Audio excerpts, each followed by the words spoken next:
Yeah, welcome to the Daily Exchange. Guys, we're back here and we're talking with Rob Edgley from SelfWealth. It's all about share trading and what's been going on with this COVID crisis. We'll see you guys right after this.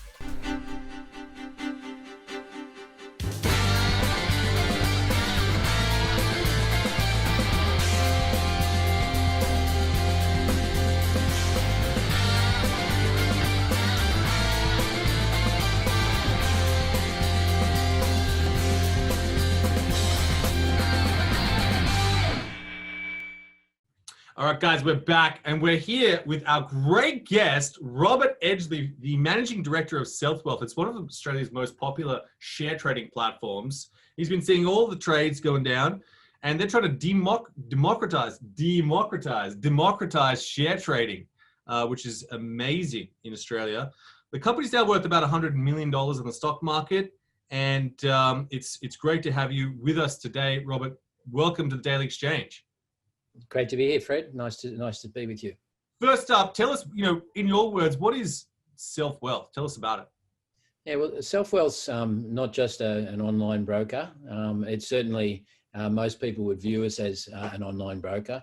The company had its foundings in a community, peer-to-peer investment community, actually, and that started way back in 2012. It had access to a whole bunch of data, data from self-managed super funds, which it analysed. So it really started as a fintech and data mining fintech. It moved on through that process of sharing data, finding out which portfolios had the best performance, which stocks were in those portfolios, that whole peer-to-peer investment community aspect. And then it got to a stage in late 2016 where the founder, Andrew Ward, basically decided, right, we know what stocks we want to buy now. We've got all that down pat. We're sharing that data with our community, but now we have to go out and buy those stocks. And Andrew's background was in wealth management, and he was sick and tired of even in his previous life of charging people commissions and people having to pay exorbitant amounts of money to actually invest in the market. So in 2017, he launched, or 2016, he launched the online broker aspect of it, so that his in peer-to-peer investor community could then go and buy stocks online at SelfWealth. And he started something, he was way ahead of his time. This is 3 years ago. He was the first person to offer flat rate brokerage. So he came out with a $9.50 flat rate, no commissions, no bank fees for the bank accounts that you have on the platform. Very, very transparent, no hidden charges anywhere. You do a $1,000 trade, $9.50. You do $1 million trade, $9.50. And that gradually took off over the next couple of years. And then what we've all seen this year, as you guys are fully aware, is that this sector has really taken off, and it's been led by the likes of the Robin Hoods and those people overseas. So COVID has accelerated that, the popularity of SelfWealth, definitely. But I must say, thanks to the founder, Andrew, who's still one of our largest shareholder and an advisor to the board, he had the business at a position where it was able to take advantage of the events that have unfolded this year. Let's talk about, COVID. We saw a massive dip in March and then a big rise, and obviously volatility is what brings lots of punters in. How has SelfWealth been affected by this?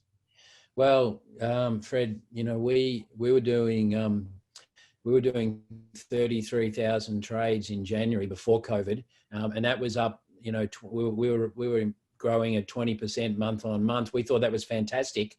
Little did we know that roll on 6 months and we're doing 130, 140,000 trades a month. So we had 20,000 members, 20,000 what we call active traders on our books at the end of December last year, and we've just passed 65,000. So you can see that sort of growth. It's really come about by some big changes, in some big structural changes, and you know, I'm not telling you or the viewers anything they don't know, but it is worth just reinforcing that the structural changes which is driving, in particular, millennials to our platform and to SelfWealth. And the big one is obviously ultra low interest rates globally. You know, I sort of have coined this term. We're seeing a generation of savers transformed into a generation of investors, and that's really key because, you know, in my demographic, you know, we were taught you had to save through interest rate savings products, term deposits, that sort of stuff. You put some of your wage every week into the bank, and you get enough to buy for a deposit, for a house, so you buy an asset. You didn't really turn to investing until you were, you know, late 30s, 40s, when you had excess income after you bought your big asset in your life, your house, and then you started investing. Well, that's been turned on its head completely. Nowadays, if you're a young guy, a young girl, you need to invest first. Otherwise, you can't do any of that stuff. You know, the investing has gone from the last thing you do to the first thing you do, because term deposits, interest rate savings products, they just don't, you know, they'll keep your money safe, but they're not going to grow your money over time in a responsible manner. So you talked about, let's sort of talk about, you know, your customer base has grown from about 6% to all online investors, up from 4%. That's 2% of Australians. That's a massive jump. Yep. You know, you talked about obviously the lack of yield in the market, and these savers looking for extra growth. They're looking for volatility. They're looking for, you know, growth. Where do you think that growth is right now? Yeah, look, the growth, there's all different types of growth. The growth in the client base is coming from those people who need to try and earn a better return on their money, obviously. But it's also come about because of digitization of financial markets as well. And COVID accelerated that by years. You know, if you think about it, the same people who are coming to SelfWealth now to earn to grow their wealth over time in a responsible manner, they are also the same people who are at the forefront of digitalization. They're millennials who live online. They're comfortable with online. They're not the same sort of people they're not the sort of people that are going to go and ring up a financial planner or a traditional stockbroker and pay 1% commission. They want to be in control of what they're doing. They have access to so much more information, whether it's webinars, blogs, podcasts, Instagram, that they're being referred all day, every day. So those people are typically, they're going to trade a little bit more often because they have access to a whole lot more ideas, and they have all that information at their fingertips. They're really, really happy to be a part of that digitalization of financial markets. So that's helping us grow our client base very, very quickly. And you know, something like 65% of the clients have joined throughout this calendar year have been sort of the Zoomers and millennials. So up to the ages between 18 and up to say 39. Amazing. Now, just talking about the market, there's obviously a competitive space in share trading. Well, there's obviously a very differentiated space as well. You've got the 4 big banks with their platforms. We've got Stake, you've got Superhero newly into the market. Tell us about, you know, how does SelfWealth sort of differentiate from the other platforms in the market? Yeah, well, this is a sector that is moving very, very fast, and you know, there obviously is there's a lot up for grabs, and there's new entrants, and then there's the traditional players. So you mentioned those challenger brands. That's a great term. You know, SelfWealth is part of a group of challenger brands, and you know, the big story is not really how these challenger brands compete against each other. It's how are they going to take the massive market share away from the bank platforms. So in the last 18 months, the total share of online broking, the combined bank-backed online brokers market share has gone from about 84% down to about 74% as at the end of June this year. So it's eroding, and it's going to these challenger brands like SelfWealth.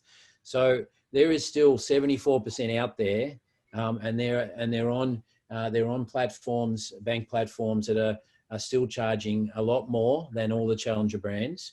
And they, in many cases, don't have the same technology that the challenger brands have. So the big story is, how do us challenger brands continue to chip away at that 74%?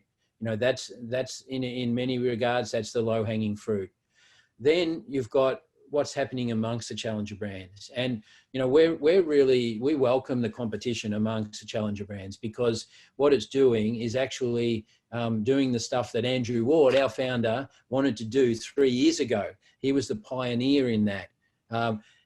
They're all contributing to lower costs of investing. And what we have to, us, the challenger brands, what we have to make sure is that we do it in a responsible way. And there's different business, everyone's got a different business model. I could talk to you about 5 or 6 different challenger brands, and they all be doing something different. Some like ourselves are focused on HIN-based models, where you own the security in your own individual HIN. Others are based on custodial models where things are pooled, and there's hybrids in between. And good luck to everybody. They're helping the consumers out there, the investors, get a better deal and invest their money in a better way. But people should, those investors, they should have a look at what the model is and make sure they're comfortable with the model. We've been talking to our clients for the last 3 or 4 years about our business model, and we've got one that we're quite comfortable with in terms of security for the clients, as well as the opportunities. Just sorry for going on, Fred, but just the one last thing about differentiation. The bank platforms, they've been around for 30 years. They have a wide array of functionality, data. They have they might have more problems occasionally with their technology, being quite a bit older, but they do have quite a wide variety of functionality. So for SelfWealth has, in the last 2 or 3 years, competed primarily on price.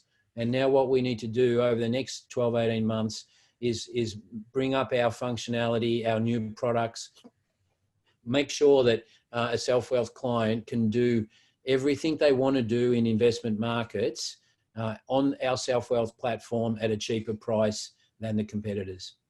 So obviously market offerings in terms of price in the US, we've seen brokerage fees go to 0. And that's obviously quite a challenge, considering the monopoly the ASX has in Australia, and the fees that are charged within that. Do you have a plan on getting brokerage to 0? Yeah, good question, Fred. And you hit the nail on the head. The monopoly in the ASX and the structure makes it very, very difficult to get to 0 brokerage. I believe 0 brokerage will happen, but when it happens, and the people who deliver that, they're going to have to make sure that they have multiple revenue streams in all sorts of different ways to be able to fund the losses that they will make on 0 brokerage. So, that's a lot easier to do in the US, because you obviously have market makers that stand in the middle, hedge funds, they will pay you for the volume. We don't have that. That may develop here over time if the regulators allow that to happen. There's also, SelfWealth. Our plan is to continue to add new products. We're adding international right at the moment. We announced to the market yesterday, we're launching our international trading starting in the US. We're launching that next Monday. We have plans next year to include other products, whether it be options trading, whether it be access to IPOs and capital raisings, all sorts of things. You need to build up those revenue streams to enable you to potentially in the future offer lower rates on the frontline brokerage. So you talked about US stocks next month, which is really exciting. Yep. And I think it's really interesting from that perspective. and for our watchers right now, just to understand how would that model work in terms of share ownership? Because I know you guys are a big advocate of actually owning the stock with your Yes. own holder Yeah. identification number. So in Australia, can you sort of walk us through how that might work in the US? Yeah, well, Fred, it's in Australia you at least have the option to have a HIN. You don't have that option in the US. So the US, the whole market is primarily a custodial model. So you have to operate within those boundaries. So that means there's pros and cons for that. We earn a net interest margin on the client funds in Australia. We can't do that in the US under a custodial model. There's swings and roundabouts on that. We operate, what I will say though, is that I'm finding out very quickly that the cost to do business in the US market is a fraction of the cost to do business in Australia. So that's obviously a help for zero brokerage in the US market as well. What we're trying to do with our US product, which launches next Monday, the 14th of December, we've come up with a package which we believe is going to make us very, very competitive. We aren't zero brokerage. We're $9.50, the same as we are in the domestic market. We're $9.50 Australian. In the US market, we're $9.50 US brokerage. And I'll give you the reason why we didn't go to zero brokerage. It's because we've put together with our partners, Phillip Capital, who are our product providers in US equities. We've put together with them an FX rate, which is very, very competitive. The spread on the FX is 60 basis points, which is, pretty much around the market leading levels. We've also allowed our clients to have a US dollar wallet. So if we'll only take that FX transaction and take a spread on that FX transaction when you move money from your SelfWealth Australian dollar account into your US dollar wallet, or whether you're moving money from that US dollar wallet back to Australia. Once it's over there, once you've got your money in US dollars, you can do 20, 30, 40 trades, and all we'll charge you is the brokerage component, the $9.50. For a long time, not everyone, but on some platforms, if you're selling a Microsoft share and buying an Apple share, you're forced, if you're an Australian investor, you've been forced to sell your US dollars, buy Australian dollars, sell Australian dollars and buy back into US dollars, and charge the spread of up to 100 basis points on both of those transactions. So by creating our US dollar wallet, having a very tight FX spread and a very low flat fee of $9.50 brokerage, you put all those things together, and I think the investors using SelfWealth are going to be getting the best deal in town. That's great. Now, in terms of going forward, you guys obviously had an ETF that you put into the market as well, the Self ETF, which is kind of interesting as well. What other innovative, how's that going? And do you have any other sort of innovative products coming up? Yeah, sure. You talk about how competitive the online broking world is. You should go and have a look at the ETF world. It's massive, and we're very interested in ETFs because we have a lot of data. The self-managed super fund data that we have, where this is our first effort to try and monetize that IP that we have in launching the Self ETF. That was launched about 12 months ago. It's doing fine, but to be honest, it's very difficult to enter into that market. It takes you need to have a track record. You need to have research written by a Morningstar or Lonsec, and you need to have great performance. So we're in the process of building up all of that stuff, all of those moving parts. We are not going to be out there rivaling, our partners, ETFS Securities or Beta Shares or Vanguards. We're actually more in the business of providing all of their products and our products on our platform for our investors. And you'd be surprised to know that, a massive percentage of our holdings on our platform are ETFs. And this goes to the point where, sometimes people have been, this year, there's been a lot of commentary around, are investors being responsible? Are they going to get burnt? All that sort of stuff that comes out in the press regularly. We actually see the facts of our platform and the data that we have, that the massive majority of our clients are acting very responsibly. They're buying diversified ETFs month in, month out, with a bit of their cash every time. And that's why we've also gone down the ETF path. It's something that's going to take a long time for us to establish. And we may put some more variations on our ETF down the track, but we're certainly not going to be a major ETF player. We're really a provider of index for ETFs. Great stuff. Robert, thank you so much for your time today, and good luck with the launch on the 14th of December. Yep, we're looking forward to that. All signs are good at the moment. All right, guys, that is the Daily Exchange today. We had Rob here from SelfWealth. Do subscribe, do follow us, and check us out online. That's the Daily Exchange, guys. Yeah. Yeah.